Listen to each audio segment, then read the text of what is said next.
Good morning, everybody. Welcome back to cilinixfxcapital. Hope you're all doing great. Hope you're having a great week so far, and welcome to this new video right here and your daily updates on Ethereum.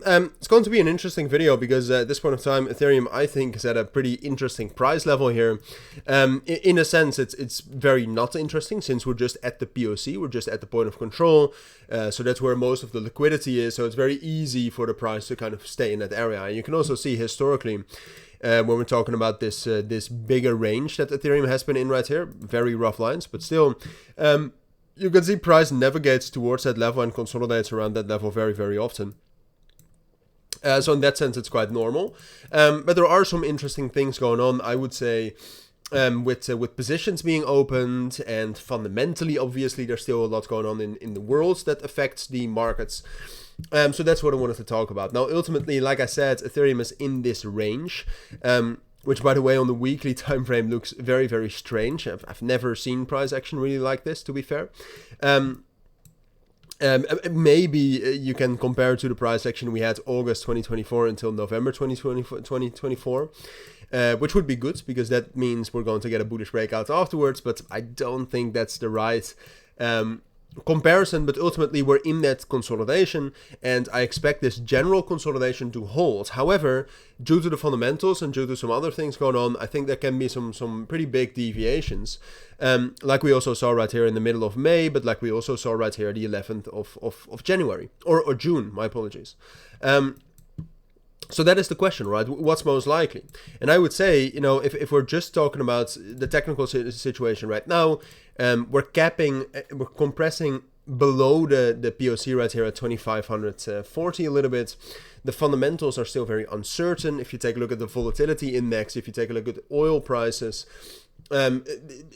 I would lean towards expecting a pullback. So if we're just looking at the fundamentals, and I think that's still relevant to talk about here as well and to be prepared for, I would say it's most likely we're going to get some sort of a pullback, right? And then there most likely is quite a lot of liquidity here to the downside towards 2400, where we also have the 200 EMA on the 12-hour time frame at 2370, for example. And ultimately, I do think somewhere in that area we'll grab some liquidity and bounce back up.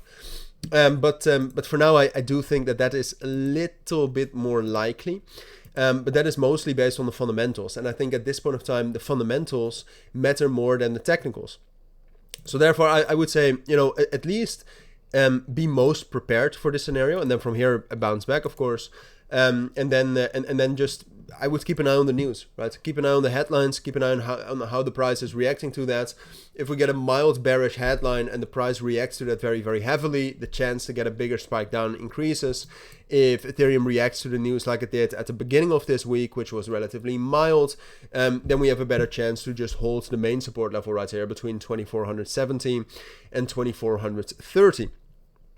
So yeah, that's fundamentals, and that's ultimately what I think is most likely. Now, when we're talking about the technicals, I see some interesting things, right? Because what you can see is that over the course of this morning, quite a lot of positions have been opened. That started with some major shorts being opened.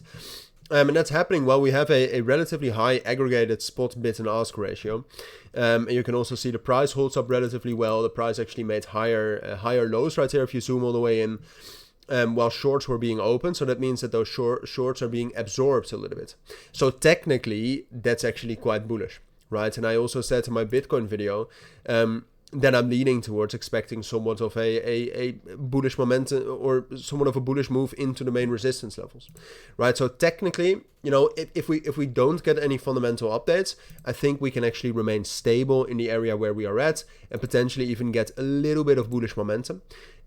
So maybe the best way to summarize this analysis would be to say, short term, I expect stability with a slight bullish tone until we get fundamentals. And then, you know, based on the reaction of the price to the fundamentals, to the news, we have to draw new conclusions. But for now, I would say the best conclusion to draw prematurely would be something like this. But those are my thoughts. I think that's what you need to know regarding Ethereum right now to be prepared for it. If you do have any questions, anything, of course, let me know down in the comments. But for now, thank you for watching. Take care and bye.